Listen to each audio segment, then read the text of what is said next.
Our next guest is a world-famous comedian, actor, author and TV host. Graham Norton is famous for interviewing the world's biggest stars. And this morning, the legendary presenter has announced he is coming to Australia next March to tour the country. And evening with Graham Norton will see the icon reflecting on his biggest TV highlights and memorable moments. And there have been plenty. Graham Norton joins us now in London. Good morning to you. This is your first ever Australian tour. As an Irishman, I kind of think we have the same sense of humour. Why haven't you been before? It is weird. I was there back in 1987 or 88, I think. Oh. And you know that thing, I kept meaning to come back. Oh, thanks. And yeah, life got in the way, but now it is happening. I'm really excited about it. Good. It's been way too long. You've got to come back. So take us through some of your chats because they are legendary. People on your couch and letting them go, do their thing. You make them the stars. But we're going to hear more about you. Have you got a favourite star that you've had on your show? Favourite's always hard. I would say there's a kind of the very, very famous ones are great because the energy they bring with them is fantastic. So, you know, the Tom Cruises, the Tom Hanks, we just had Julia Roberts there in the last season. And the kind of the buzz the audience get out of that person walking through the entrance onto the set is amazing. You can't bottle it. Some of the best moments come from the celebs sort of riffing off each other. I think we've got one here between Michael Bublé and Matthew McConaughey. Does it take a lot to pick the combo of guests? Some weeks it's difficult. What tends to happen is, and you'll know this, you get your big star and then you kind of plan the rest of the couch around them. Occasionally it will go wrong. Like that was a very starry one you just showed there. Like to have Michael Bublé, Judi Dench, Matthew McConaughey, I can't remember who else was on the couch just there. But that was a lot. Like last season we had one where we had Cher, Julia Roberts, Tom Hanks and Timothée Chalamet. Now, that's too rich. Wow. We didn't want all those people on the couch. It's just they were all available on the same night. You can't send any of them away. So that's what you end up with. So it's got to be easier if there's an obvious focus of attention. Yeah, and I mean, obviously, once you get that one guest, it all kind of falls into place. Is there anyone that you haven't been able to get? We have, I mean, that list does get shorter, I'll tell you now. I think Brad Pitt, of the kind of Hollywood-y type people, he's about the only one we haven't had. Wow. So we're looking for him. We keep waiting for a young royal to come on. I mean, if I was advising them, I'd tell them not to. But we're still waiting. There was a rumour a few years ago that Prince William was going to come on the show. And we got very excited, where did this rumour come from? And someone looked into it, and it had come from me. So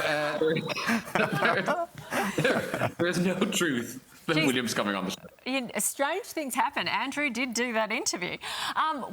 So has Brad Pitt just, as we know, has Brad Pitt just said no, has he?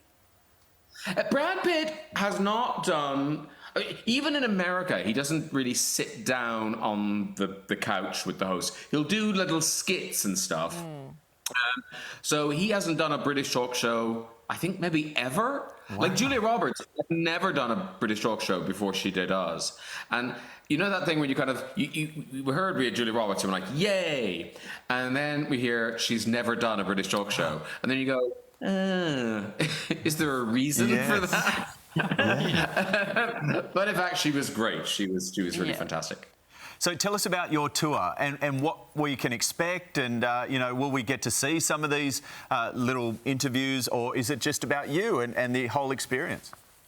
Well, look, the only person who's going to rock up is me, I'm afraid. It's not the chat show to that degree. But as the show goes on, I do tell some stories about myself, and I show old clips, and then I show clips of some of people's, most favourite guests. I tell some stories about kind of backstagey things or things you wouldn't know. So it started here in the UK kind of as a book tour, but then I realised I wasn't talking about the book. I was just talking about myself and the show itself. And by the time I finished the tour, I kind of thought, oh, this is a show. I could bring this somewhere. So Australia, here we come. Talking about, you've had such a long career and this show's been so successful. Have you ever got in the middle of a show and thought, this is a disaster, we should not have put these people together?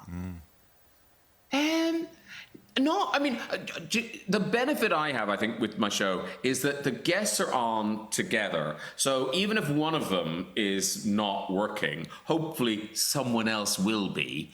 And also, you have an audience. You have an audience of about 500 people. So these people, you know, the wanting to be liked gene is strong in them.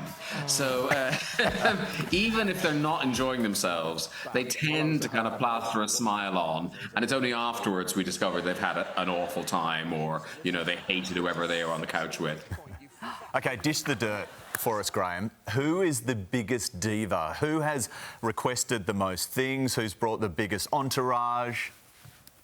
The people with big entourage, you'd be surprised. It's nearly always the young new stars who don't understand they're paying for it all. Yeah. Yes. You know, the Madonnas, the Chers, they come with a very small entourage because, you know, they know who's footing the bill. There was one star who will remain nameless. They had 9 dressing rooms. It was just them. And they had 9 dressing rooms. Wow. And so we gave them the 9 dressing rooms. And then in the afternoon, someone from their team came running into the production office going, it's a 911 situation. We need another dressing room. Oh. And so we were like, okay. And then the production manager said, well, why? Why do they need another dressing room? And with a straight face, they went, oh, they want to charge their mobile phone. Oh, and independently. We live like animals. We sit in a room with our phone charging. OK, man or woman? I'm not telling you anything. Actor or singer? British or American? I'm not telling you anything. Oh, come on. Maybe we'll have to buy tickets to your show. Come and see the show. Yes. I'll give you a big clue. There'll be a big clue in the show. OK, well, there's Excellent. a good taste, so you know what you're doing. Thank you very much. It's been an absolute pleasure to talk to you. Thank you. All right, thank you so much, guys. And an evening with Graham Norton kicks off in Adelaide in March with shows in Perth, Brisbane, Melbourne and Sydney. Tickets go on sale this Friday and Graham's new best-selling book, Frankie, is out now. Love him. Love everything about the show. It's just so good and cannot wait to see him here.